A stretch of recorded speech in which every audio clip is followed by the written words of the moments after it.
Good afternoon, ladies and gentlemen. This is another game in my Road to Class A series, another game analysis video where I am participating in the Summer Swiss tournament at my local club, the Waukesha Chess Club. I am playing Bill Williams. We saw a game with Bill a few weeks ago and a few videos back. If you haven't seen that, go ahead and check that out. And I'm black again against Bill, and this is round 3. So I'm sitting at 1720, and Bill is at 2200. Now, like I said, Bill, in the past, Bill will play anything, so it's really tough to prepare against him. And I thought, well, I'm either going to get a Sicilian or a Dutch. So what was really interesting about this particular game is that there was an actual international master from Chicago up visiting our club who was helping look for students and seemed to have had some rapport with Bill. So during the course of this game, and I want to preface this because there's some stories at the end, this particular international master was spending a lot of time watching our games. So there was a little bit of, I think for some people, it would be quite anxious if you had international masters looking over your game. For me, I don't normally have an audience, but I actually sort of kind of enjoyed an audience. But I could tell that he had rapport with this. Bill had some rapport with this international master. Come to find out that this particular master was at the other chess club here near our house in my city, on the other side of town, in a couple cities over. And they had already talked and caught up. So he was very interested in watching this game. So I had an international master watching my game for a lot of it. All right, let's take a look and dive into the game. All right, he plays b4. What? What do we do against b4? The orangutan or the Polish opening? We're just going to play f5. So we're going to get in here. And he played this interesting f4. So right out of the gate, we're already playing chess because I don't know any of this stuff. I'm just going to go with what I think is best. And I played e5. I said, well, I'm just going to take control of the center. If you want to trade here, we're going to put him in check. Yep. And I'm going to pick up this pawn here. And that's exactly what I did. So, yeah. Very good. Some of you might notice, oh, why didn't you play queen to e5 or queen to e4? You try to get the rook? Well, they could just easily develop and then nothing happens. So instead, I took the pawn with the idea of him trying to deal with that. So he played bishop to c3, queen to e4. Now I'm going after it. And he plays queen to f3, or knight to f3, sorry. Knight to c6. He takes d6, and I played knight to f6. And it says that this is a blunder. And what's interesting is after the game, I asked the international master whether or not my game was a draw, because we'll talk about that later. And he didn't comment on whether or not he thought the game was a draw. He said I was lost after move 6, indicating he was talking about this particular scenario here where I allowed him to take here. He said that I was lost here. And what's funny is I won the game. So, which is kind of a little bit of a spoiler, but let's take a look to see how the game went. And then we'll talk about what he talked about, which I thought was really weird. Reason is anybody that says that the game is lost right here, you have to prove it, right? Like, okay, let's prove it. So bishop to d6, bishop to g2, normal developing move, castles getting safe, castles is also getting safe, and I got the pawn back. Okay, cool. Knight to e5, attacking my queen. My queen comes here to protect my knight so we don't lose that. He takes and I take, and I feel as though I've got a lot of activity here. He takes my bishop and I take his bishop.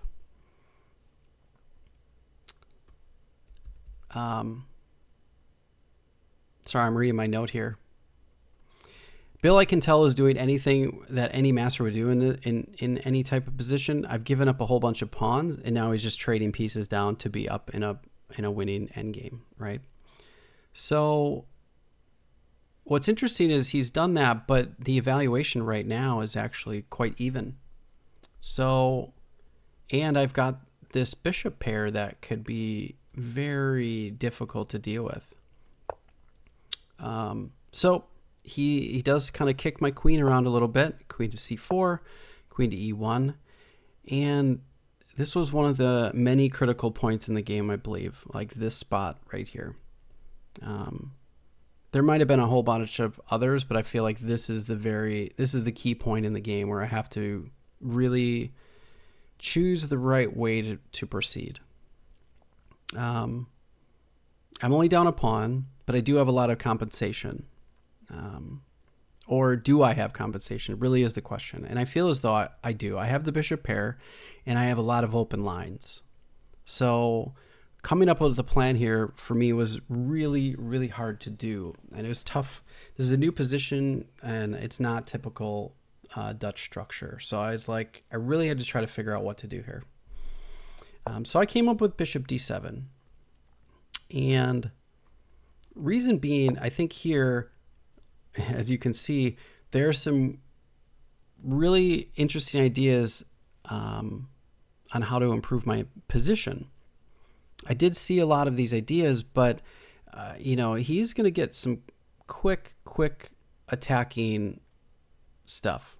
And if I'm not careful, so the idea was if he moves here, I'm just going to block, and then I've got this really nice bishop. I can always bring my queen back and bring my rooks over, and I've got this really nice position. I thought, okay, I should be able to stop these three pawns. I do have these pawns here that can potentially stop them, and I think I'm okay. So instead, I played bishop d7, thinking that if he comes down here, I can maybe trap his rook.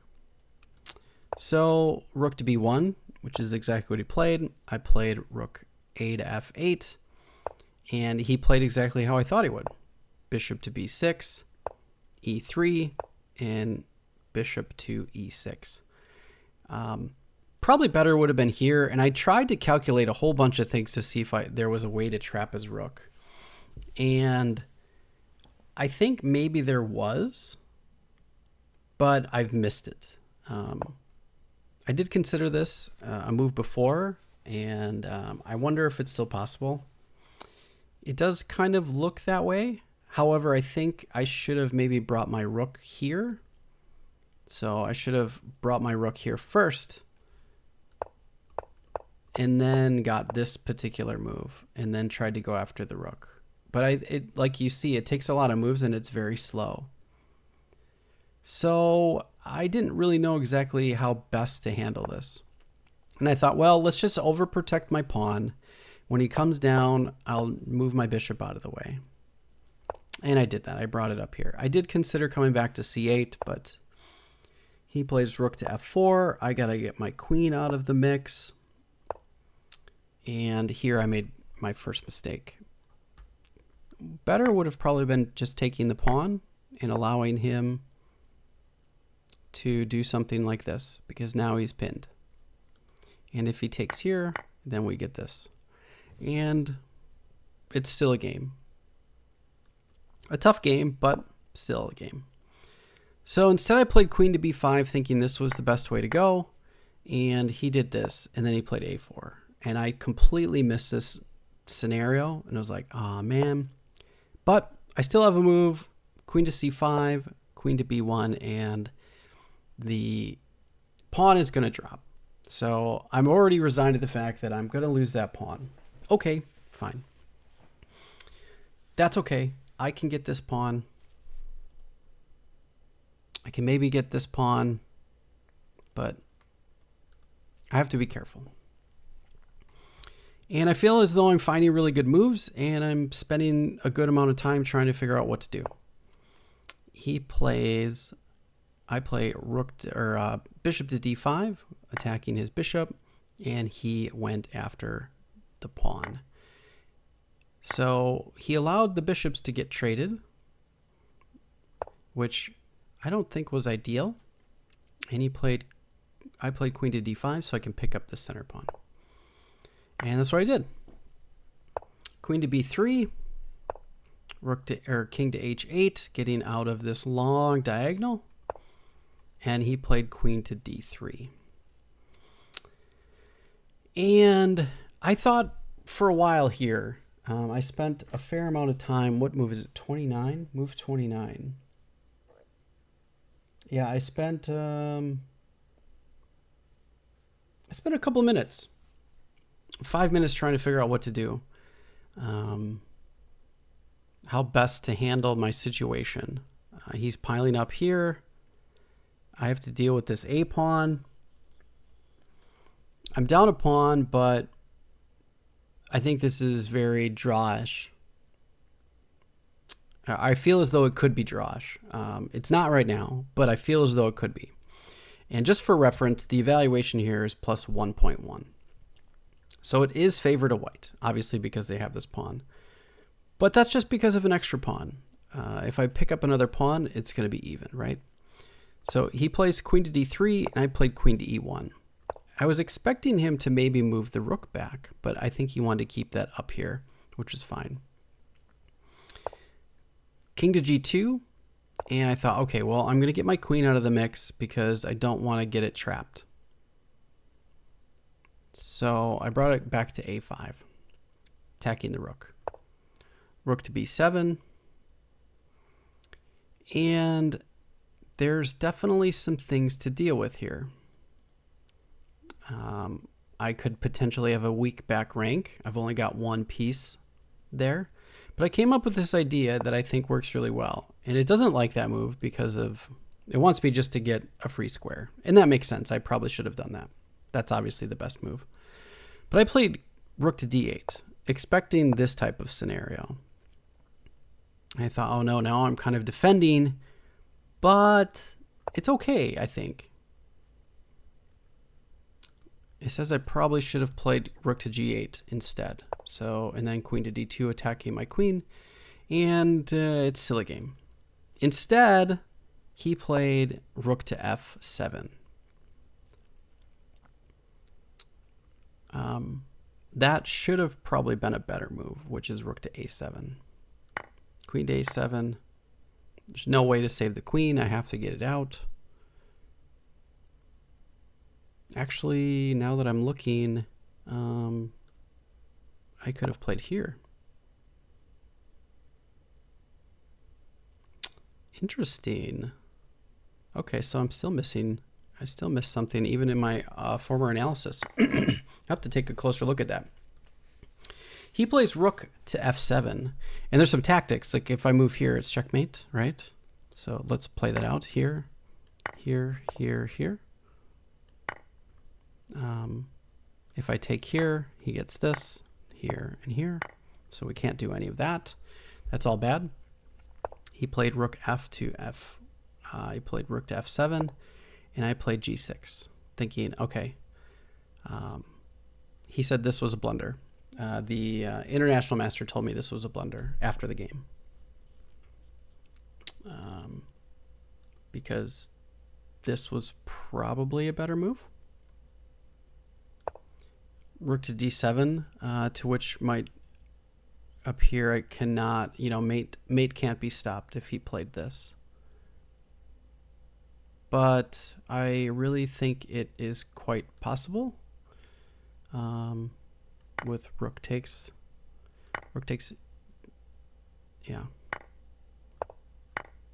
Yeah, see, so that's an option, but I think you can also play here. Because if he comes here, okay, I can just come up here. And it's probably difficult to deal with, but yeah, oh, we can't do that because I can take. So yeah, there's definitely some interesting stuff here for tactics, but I think this is still all fine.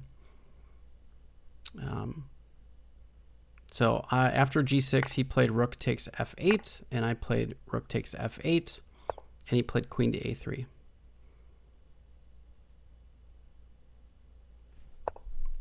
Rook to e8, queen to b2, and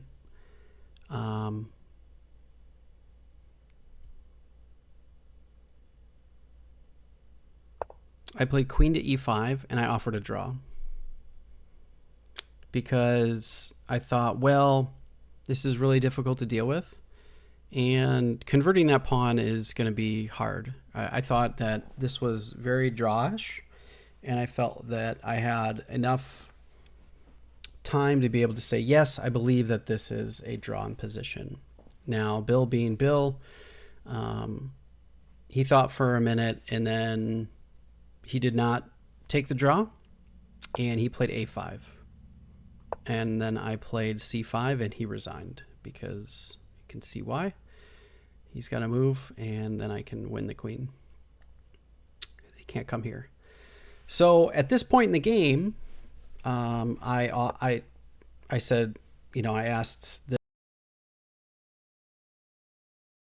I said, well, is this drawn? And he's like, no, this is at least +3. This is totally winning for black, or for white. And I said, really? I'm like, he's only a pawn up, but I feel like I have enough compensation. I'm going to guess it's not even +1. He's like, no. And he completely did not agree with me. And when I get home, it's actually less than +1. So I thought that was really interesting. And at this point, before he mentioned any of that, before he answered my question, he said, yeah, back on move 6 or 7, you were lost. Which I thought was a really funny thing to say at the time, because I just won the game. So, like, they were, you know, this international master was really quick to dismiss my game, even though I won, which I thought was really interesting. And I don't know if any of you have had experiences like that, but I was really off-put by this guy. You know, he's at our club trying to find club members and trying to find, you know, students. And he comes here without the idea of, you know, collaboration. He came here with the idea of, I'm going to make you look stupid. And to me, and it was really funny when I went to go analyze this game with the engine later, and, you know, I won the game. And a lot of the things that I thought of were actually correct, and he was incorrect. So I thought that was kind of odd. Now, practically, if you look at this, maybe this, you know, if I was playing an international master, I'd probably lose this game, or any master, really. Bill, I think, had an off day. I think he was kind of flustered with having an audience. And I think because I offered him a draw, and then he had, you know, this other international master kind of hovering around, he just kind of lost concentration here, because this is not a move that Bill would really make. He can see these tactics for sure. This is not really too difficult to see, but it was a really interesting scenario that played out. And I haven't seen that guy since. He hasn't been back to the club, so I'm not quite sure. But this leads me to be 3-0 in my club right now. So I'm 3-0 for the Summer Swiss Tournament with 1 round to go. And if I can win that, I'll be 4-0, and I'll have a perfect score for my tournament for the first time ever. So I'm really excited. I hope you guys liked this video. Let me know your thoughts about that whole exchange with that international master. I'm happy to give any other context or tell the story in another video. And yeah, please like and share. It helps me out. It shows me that you like this content and you want to see more. And I'll catch you guys in the next episode. Thanks for watching, everybody, and have a great day.